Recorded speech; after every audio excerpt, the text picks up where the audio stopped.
Bioteknologi adalah cabang ilmu biologi yang mempelajari mengenai pemanfaatan makhluk hidup untuk menghasilkan barang dan jasa untuk sebesar-besarnya keuntungan manusia. Makhluk hidup yang digunakan dalam proses bioteknologi kita sebut agen bioteknologi. Agen bioteknologi ada yang digunakan secara utuh, contohnya adalah bakteri, ada yang digunakan sebagian, contohnya DNA atau enzim. Sejarah bioteknologi diawali pada saat Louis Pasteur, seorang ilmuwan asal Prancis, menemukan pertama kali adanya mikroba dalam makanan pada tahun 1870. Kemudian dilanjutkan oleh Edward Buchner. Edward Buchner menemukan fermentasi alkohol dengan perantaraan ragi pada tahun 1897 dan menghasilkan etanol serta karbon dioksida. Berdasarkan prosesnya, bioteknologi kita bagi menjadi dua macam. Yang pertama adalah bioteknologi konvensional. Pada proses bioteknologi konvensional, peralatan yang digunakan relatif sederhana tanpa peralatan canggih. Metode yang digunakan juga sederhana tanpa adanya proses sterilisasi. Barang yang diproduksi biasanya dalam skala kecil dan menggunakan teknik fermentasi. Prosesnya biasanya menggunakan ragi, jamur, atau bakteri. Yang kedua adalah bioteknologi modern.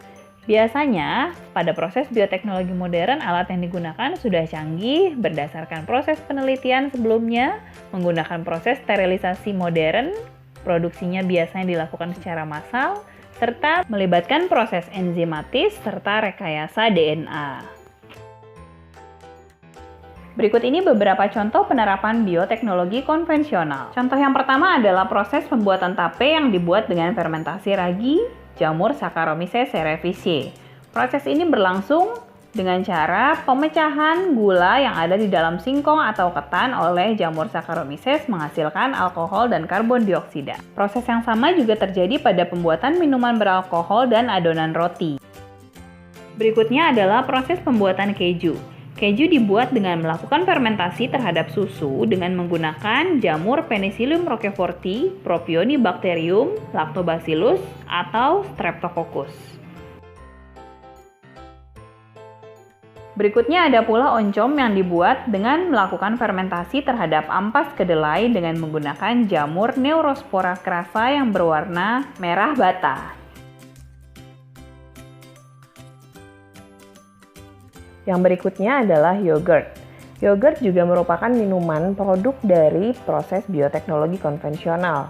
Yogurt dibuat dengan melakukan fermentasi terhadap susu menggunakan bakteri Lactobacillus bulgaricus atau Streptococcus thermophilus.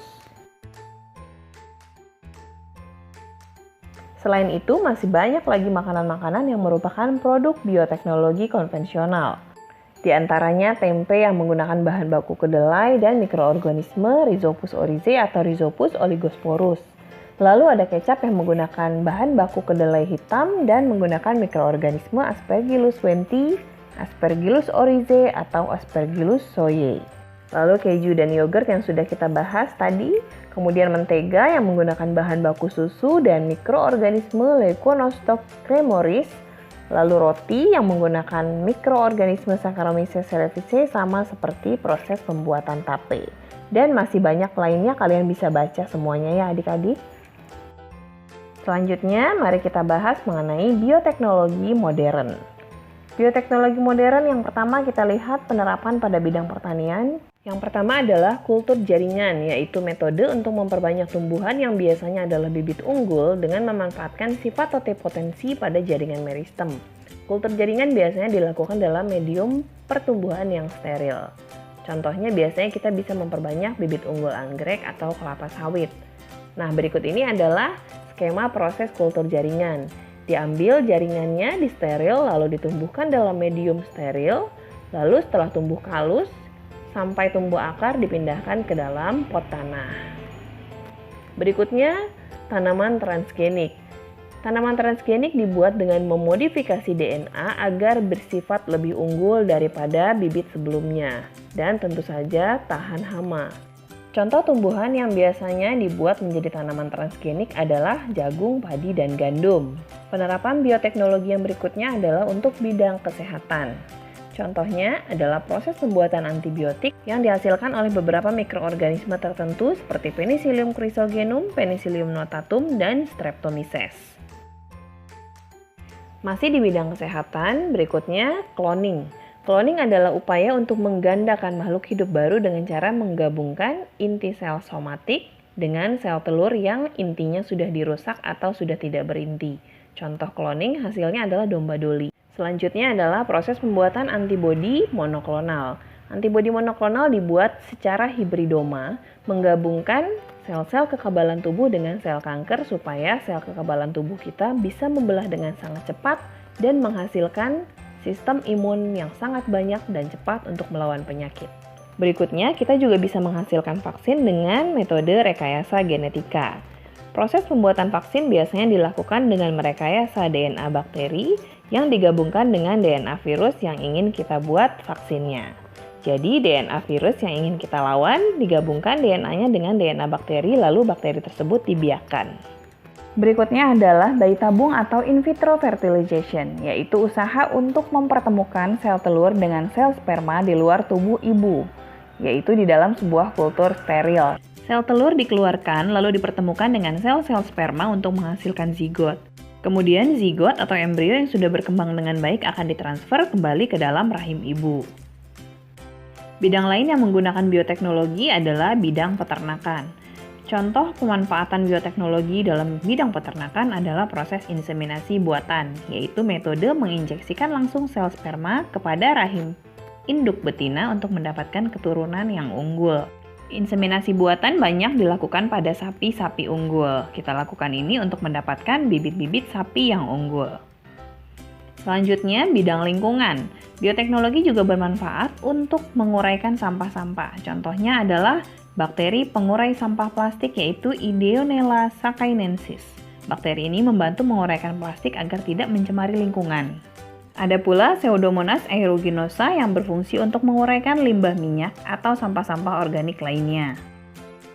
Berikutnya contoh lain penerapan bioteknologi adalah di bidang pertanian kita biasa menggunakan bioinsektisida, pembunuh hama alami yang kita gunakan untuk membasmi hama ulat.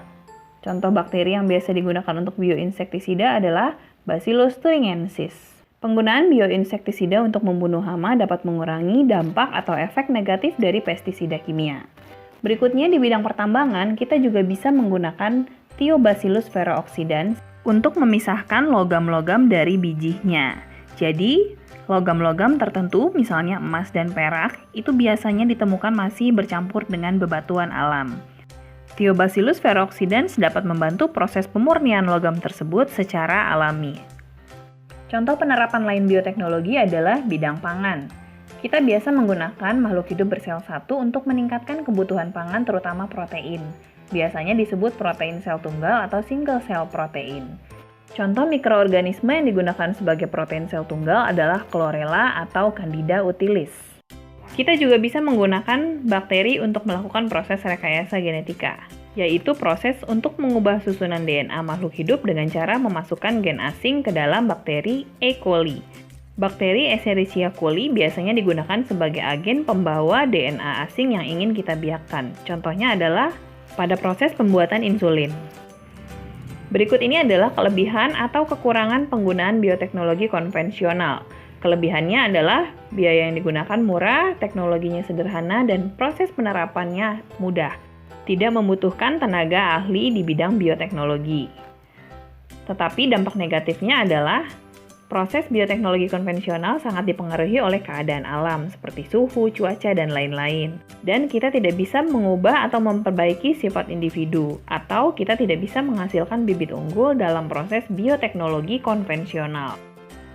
Kemudian apa saja sih kelebihan dan kekurangan bioteknologi modern?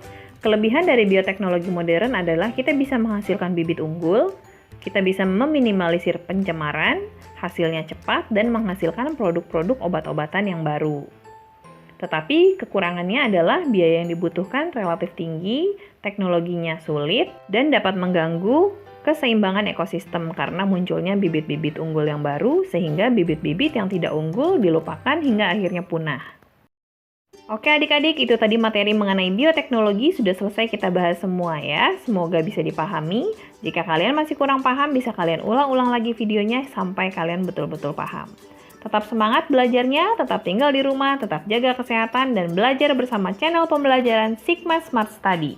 Karena belajar bisa dari mana aja.